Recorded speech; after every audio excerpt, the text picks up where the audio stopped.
Ethan, why don't you talk about journalism then, just as a whole? Um, Here, wait, we'll go back to so we have what we put sort of. Um, I mean, as a whole, okay, I don't really want to just like read the definition, I guess, well, because it's here. Um, let's see. I guess in terms of a whole, well, what I thought of, I'll start with that. Um, I like the first one of the first things I put was newsroom. So I guess I really think about um, like the community, I guess, especially in our school, and like being able to like make really strong bonds with um, like everyone in your section, because like we'll teach you later, there's various, or you probably already know too, but there's a lot of different sections on the newspaper. And I think by doing all this like hard work and layout and writing all together, you really get to know each other well. So I guess that's really one of the first things that comes to mind. And that's, I guess, what really like drew me more into it. So I hope that has the same effect. Yeah, if you guys ever go into journalism later on your middle school or high school careers, I think generally when I thought of journalism, I thought of it as a very individual sort of activity where you personally interview someone, you personally write your articles and do everything yourself. But you'll see that as competitive as journalism sometimes can be, it's where I have met all of my closest friends. So yeah, that was just, yes, take journalism at some point in your lives. It's a lot of fun. But okay, anyway. Um, so now we're just going to talk about the ethics behind journalism really quick. So some just basic things to know. We kind of wrote them out here, but I guess I'll sort of elaborate on them. So the first one is pretty obvious, but you really want to be as accurate and factual as possible. So you're never going to deal with things that aren't substantiated by sources. And you always want to quote your sources and make sure you know their titles, their names, and have like accurate notes on like everything. Um, if you get one thing wrong, a lot of things can happen.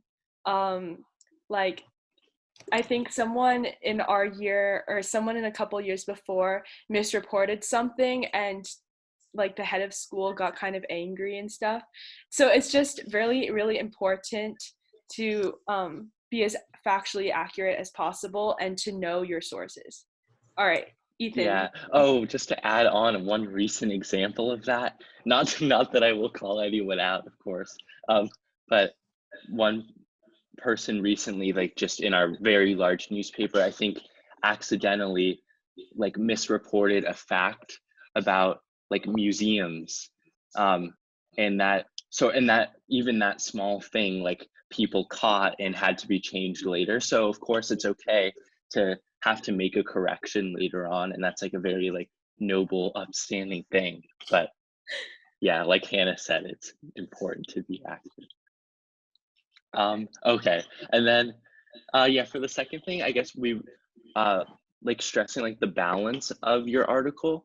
Um, because as if it's not an opinion piece, or even in an opinion piece, you kind of want to weigh both sides, but um overall you want to have sources that represent both sides of the argument. So if it's like um I don't know, I can't think of an example on the spot, but it's like you don't want to just have like all nobility. You also want to have people working all types of jobs, and because everyone's going to have a different perspective about Mm. the situation, and it's important to report that. Like to add on to that, especially in this political climate, you have a lot of newspapers that are more left leaning, so more like they cater to like Democrats, I guess, and more that are right leaning.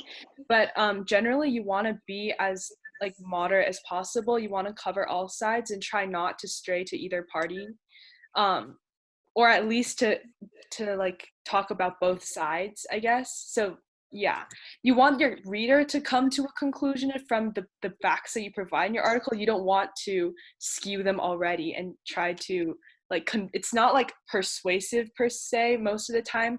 It's mostly making your reader come to an understanding of what they think is right. Journalism is all about exposing inequity. In journalism, if there's a scandal or corruption going on, the journalists are the first to be there to report and to cover it. That being said, though, our job is not to ruin people's lives at all. Our job is to show other people that there might be some things that we should improve about society, but it's not necessarily to like completely degrade people. You don't want to slander anyone's name. And again, this is not like gossip at all. You don't want to add too much flowery stuff or add things in order to make your story more interesting if it compromises the factual aspects of it. And then I guess in the same sort of way, like I think people like to read those types of stories, I guess. I mean, I like to read that. I mean, who doesn't? But it's like, and of course, we, as all journalists, like we all have different audiences. Like the New York Times, I guess it started with New York, but now it really caters to the world. And as our school paper, The Chronicle, we primarily, our readers are more like prospective parents or our students and faculty. So we want to keep in mind who we are writing for, but at the same time, that's not as important as keeping your stories fair and accurate. So before an interview, you want to research. You do not want to go into an interview without any knowledge of the person you're interviewing or the subject you're going to talk about. So definitely do your homework before you go. You don't want to look stupid in front of people. And then when you're forming questions for your interview, it's really important to cover the basics at first. So generally when you conduct an interview, you always want to ask the most basic factual information as possible. And then you want to gradually lead into the more complex questions that they will have to form their own opinion about. To get the first basic information though, you can ask your 5 W's and your age. So who, what, when, where, why, how. And then, thanks, Ethan. So yeah, you want to cover those basics. But once you do that, you can go and ask more interesting questions. Like, what do you think about this issue? Or what was the most memorable part of this event? Yes, an interesting thing to think about just in general when you're reporting is that if you're reporting on an event or a gathering, the news is never that people gathered together. The news is like what happened at the event. This is kind of like, this is what I was told in 7th grade, and it was one of the most helpful things ever, but this is not exactly necessary for what we're talking about right now, so I'll just hold off on that. But yeah, so at an interview, you also want to make sure you come prepared with your phone if you're recording it, or just a handheld recorder, but you also want notebooks and pens in case that your phone dies or something like that, or gets deleted at some point. So you don't want to come out and then have the interview deleted and then have to ask them to re-interview, because that's kind of embarrassing. So those are the general things before you go in, but during the interview. During the interview, you want to introduce yourself. Wait, I'm going to keep it so you don't see everything.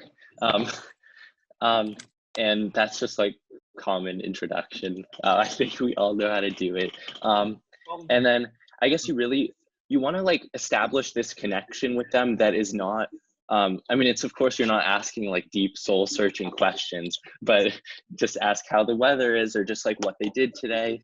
A little small talk, because it like helps just like the flow of the conversation and makes everyone more at ease. Then also, I think it's helpful when you describe what you're writing about a bit. And like sometimes which I could go like overboard by like saying other people I've interviewed if they like know the other people. But I think that either way, just telling them a bit about what you're doing helps them feel more comfortable.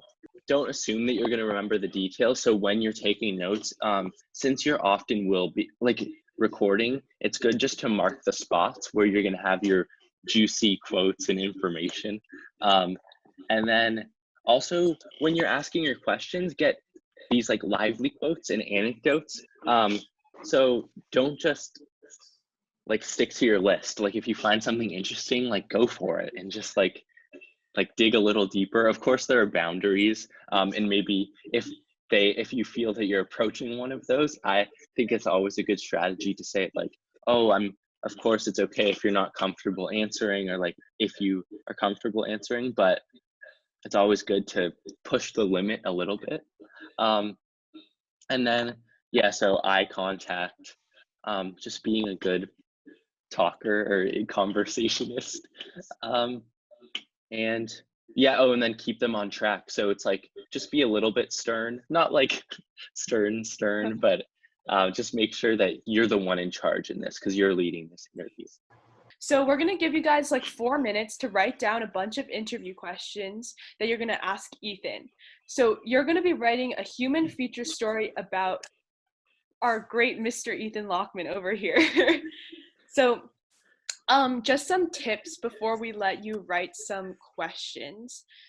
Basically, when you're writing your article, remember that you want to focus on a certain aspect about the person, like a certain interest or hobby they have. You don't want to go start listing like all their entire life story. Just really focus on a certain aspect of them and then develop it, because I think that's generally what a journalist and what a feature story does. In your questions, like we mentioned, try to make them open-ended and not yes/no type. Try to get a sense of who Ethan is as a person when you're talking to him. And it's okay when you're interviewing, because after you come up with your questions, you're each going to alternate taking turns asking Ethan a question, and he'll answer in as much depth as possible. So it's okay to adjust your questions based on what everyone else is saying if you find something that's really interesting that you want him to elaborate on. Also, another thing to note, that when you are eventually going to interview him, it's okay to record the interview, because you're going to be writing an article about him and you'll want to take direct quotes from him. To start off, to kind of generate some ideas, Ethan's primary hobbies are basketball, French horn, and watching and making movies. So if you guys have some questions about any of those things, that's always a good place to start. Right now, I'm going to time it, and we're going to give you guys 4 to 5 minutes to come up with a list of questions, and then we'll start the interview, alternating questions, and then we'll write afterwards. And I'll also show you an example of an article that I wrote just to stimulate some ideas. But anyway, yeah, so I will time on my timer. I'll give you guys like 4.5 minutes, 5 minutes to come up with stuff, and we'll check in, and then we will start interviewing. So, Ethan, what was your most influential basketball memory? Oh wow, that's a good question. Well, I can't really think of that many right now, but what comes to my mind, because it was kind of recent, was last winter. I was playing in a game, and as I was driving to the hoop with guards all around me,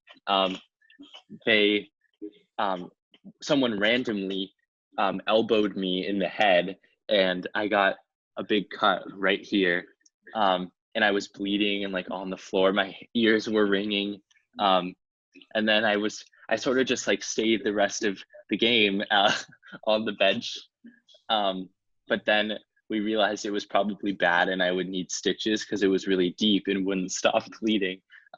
So then later I got back, we went to the hospital. I thought I was hungry. This is really abbreviated version, so I'm sorry for that. And Hey guys. so they gave me some apple juice to try and like make me feel better. And then I ended up getting nauseous. So they said that I had a little bit of a minor concussion. And then at that point, I got 7 stitches to replace, to heal the cut. And I guess that just, I never really gotten injured because I've been playing for like, it was like 10 years at that point. And like, I guess that showed like everyone can get injured. It's like the freak accidents. But at the same time, like I still wanted to go back. So I guess it also showed like dedication and love for the game despite the danger. Awesome. How did you come to enjoy playing basketball? I didn't think this would be so hard. Well, I don't know. I mean, I started playing like that in baseball when I was like probably like 5. And then I do remember I was always the tallest at that point. and I'm still pretty tall, I guess. But like I used to be pretty good because I was tall, and no one could really like. And at that point, I was like very tall for like being so young. So I used to be able to score a lot, and like um, parents would always think it was so cool, and I liked that. But I played baseball at the same time, and I was like kind of involved in both a lot. Um, but like overall, I ended up choosing basketball more, and then really getting into it because like I liked the fast style of play more, and like how you can recover from your mistakes, and also just like it feels a little bit more of a bond than baseball was. So then I like started and joined a bunch of travel teams and played like multiple at once, and then it just sort of like took off from there. Do any of your common interests relate to your wanted future career? Right now I actually quit basketball, so I've been doing track and field this year, but then I'm still doing in the symphony and then doing journalism. So I'm not sure exactly how they relate, but I feel like either way, they sort of give like this nice feeling that would be good to chase after in a career. Um, so I definitely like the writing and like thinking part about it.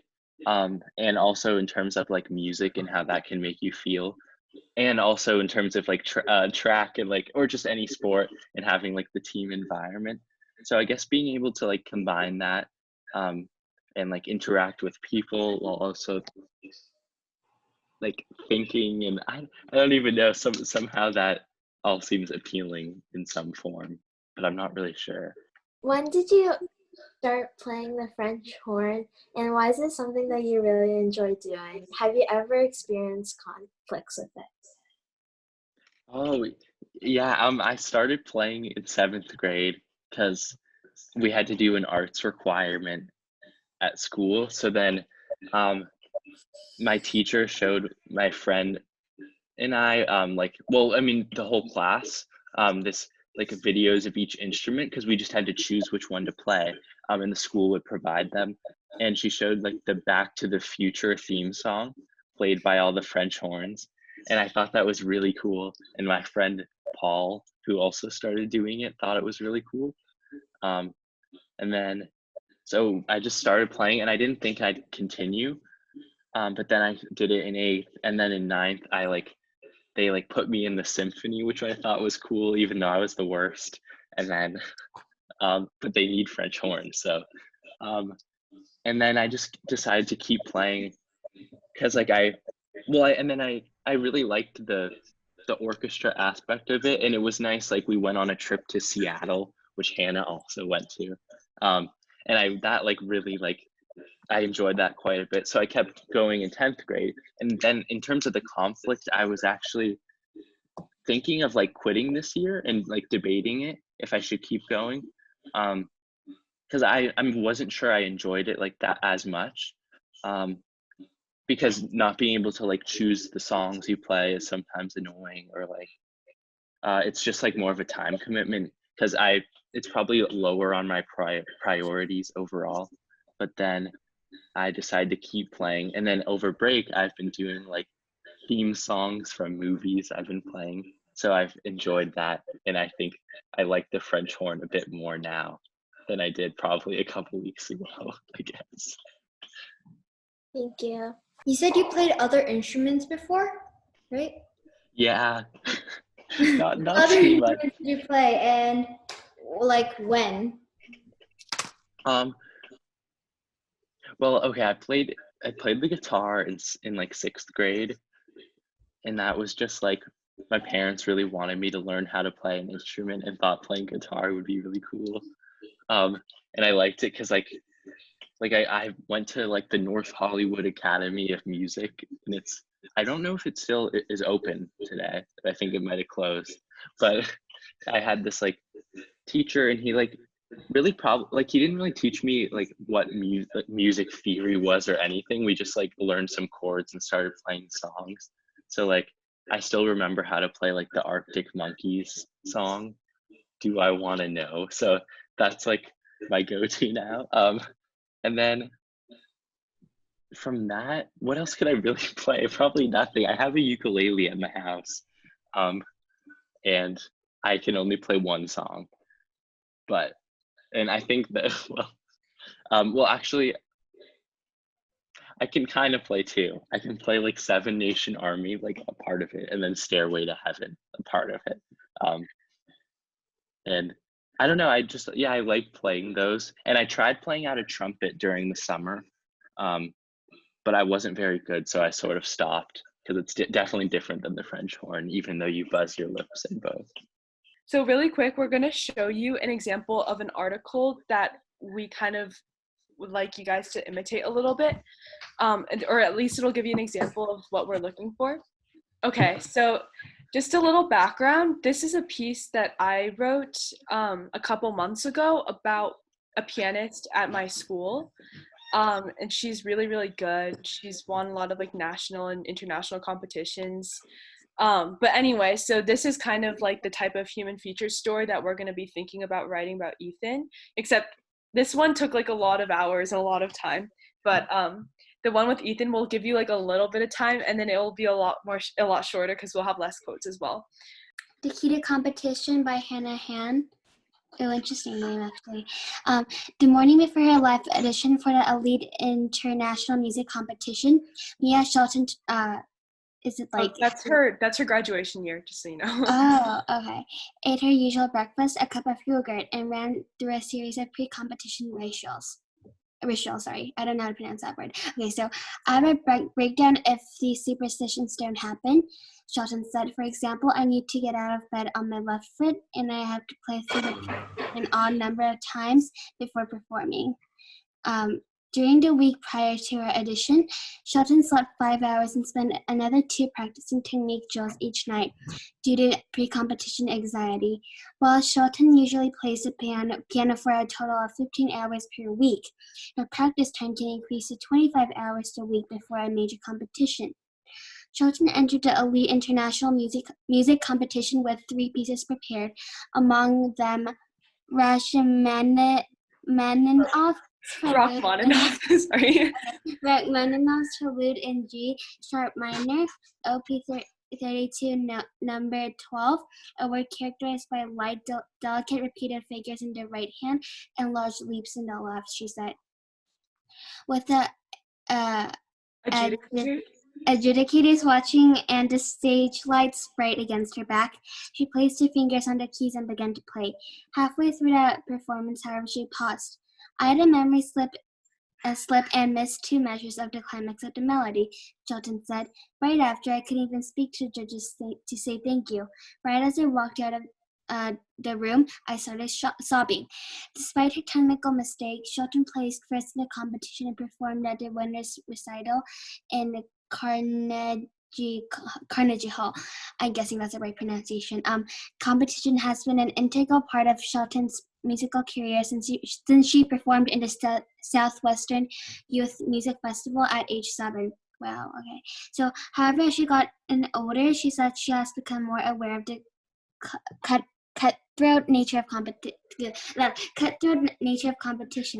The pool of musicians that she usually competes against has narrowed significantly, resulting in increased rivalries and a more hostile environment. Not only are competitions stress-inducing because of yourself, but at the level that I am now, I often compete with the same people, Shelton said. The circle has gotten smaller, and with this, the competitiveness has gotten worse. Because voting in competitions is often biased, some musicians actively seek advantages over their peers by warming up to the judges before the performances, Shelton said. I found that even indirect relationships have an impact on competition results, Shelton said. I've seen a judge and a kid talk before, and they were mutual family friends. That person placed 3rd, and technically, I don't think they deserved 3rd. Despite her mounting anxiety due to the intense nature of musical competitions, Shelton never seriously considered giving up the piano. Throughout the 9 years that she has competed, she has said music has remained a critical outlet for expressing herself. Piano is something where I can see clearly for the amount of work that I put in, the more beautiful the product, Shelton said. Listening to something that you've spent so many hours on is the best feeling in the world. It's so ingrained in my life that I can't imagine not playing. All right. Sorry for that super What a long good article, and piece. thank you for reading that. I apologize, I didn't realize how long it would take to read through. But yeah, It's that's very good, essentially. everyone. Thanks for listening, y'all. So that's essentially the type of article we're aiming for, except a lot shorter, like I said. But does anyone want to say anything about it? Like, is it different than what you were expecting, or what do you think you might struggle with? What I realized was that this article was in third person, where I realized I thought it would be in like the person who's writing it in their point of view of listening to the other person. So That's that was interesting. different. For your lead, you want like 2 to 3 sentences, and you want it to be like a short, interesting anecdote, especially, or it's like a story, because we're writing right now about the person. So like this one, we have, shortly after the Getty fire ignited in the early hours, October 28th, Charlie Albert, 21, received a notification instructing him to prepare for evacuation. Just a few hours later, Albert Street was placed under mandatory evacuation, and he departed into the early morning darkness. So like, just make it sort of dramatic if you can. Wait, sorry. Just to cut in. Sorry, Ethan. No, go. A lead is like the first maybe like one to three sentences of your article.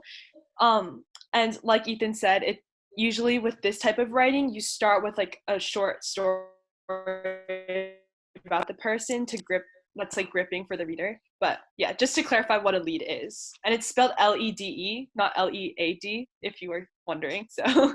So then the second thing is, so you want to start with the most interesting or like important information, or it doesn't have to even be the most, but something that you consider significant, that'll like grab the reader's attention. And then like Hannah pointed out when we were writing this, so you don't want to reveal everything at once, because it's important to like have some more surprises left for the reader and like more for them to look forward to.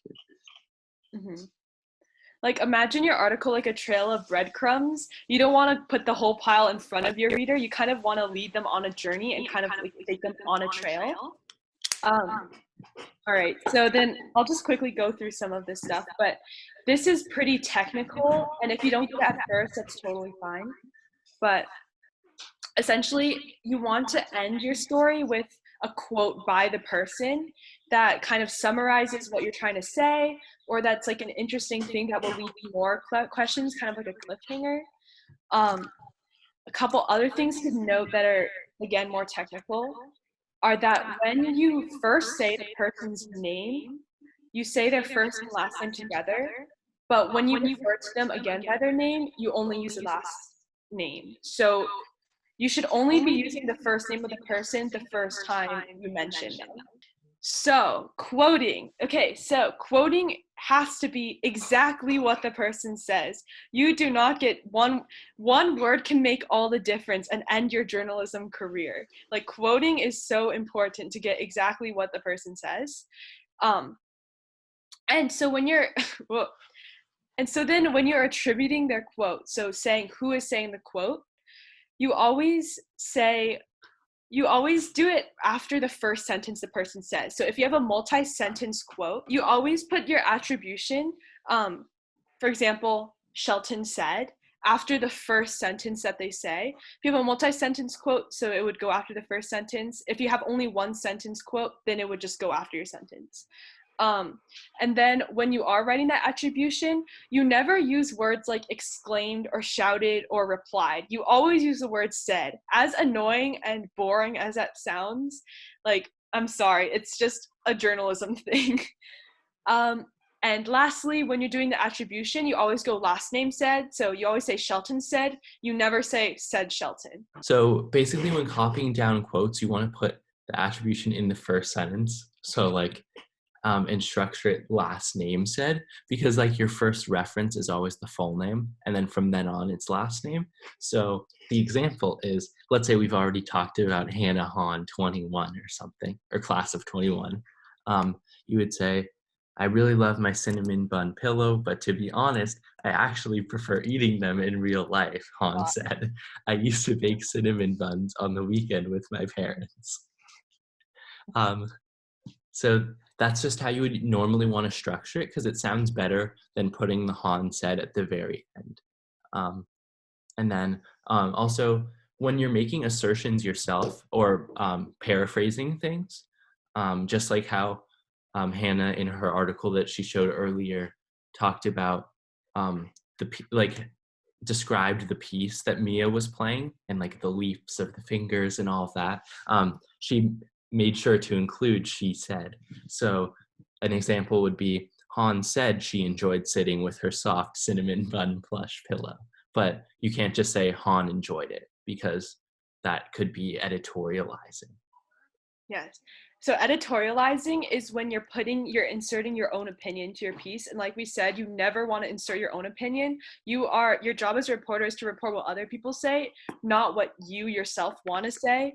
That only comes in opinion writing. But for this type of writing, yes, go Ethan. For this type of writing, you always want to make sure you're reporting exactly what the person said, and you're not putting your opinion or your own influence into your writing. So basically, your job for the next 20 or so until you're ready for these minutes is that you're going to write a piece about Ethan. So you have your recording, presumably. You can go back and listen to it as many times as you want. Make sure to directly quote him. Try to put in at least 3 quotes that he said, and to focus on one aspect of him, whether that be like basketball or, I almost said trombone, basketball or French horn or movies. Try to make it as focused as possible. And yes, if you need any sort of like assistance or you want help with writing or confused about anything, please let us know. But yeah, and it might be a little stressful, but it's like still like on deadline writing is hard. So like, you got this. All right, does anyone want to just read out like a sentence? I can read out a sentence. Okay, It's a really boring sentence. Okay, this is my first sentence. So, last winter, Ethan Lachman was playing in a basketball game. Okay, that's basically there, because if you add some adjectives a little bit, like what I was doing in that, like what happened in that basketball game. Yeah, I was voting on that, and then I kind of messed up because I put a quote in my lead. So I was rewriting it. Yeah. That's okay. That's a common mistake, though. I think when we were learning leads, last year also. We really enjoyed talking to you guys and getting to know you. We hope to see you at some point in the future online, virtually. And thanks for coming. That concludes the journalism thing. Bye, guys. Thank you. Good interview questions. Bye. Good job. Those were very deep. Thank you. Bye.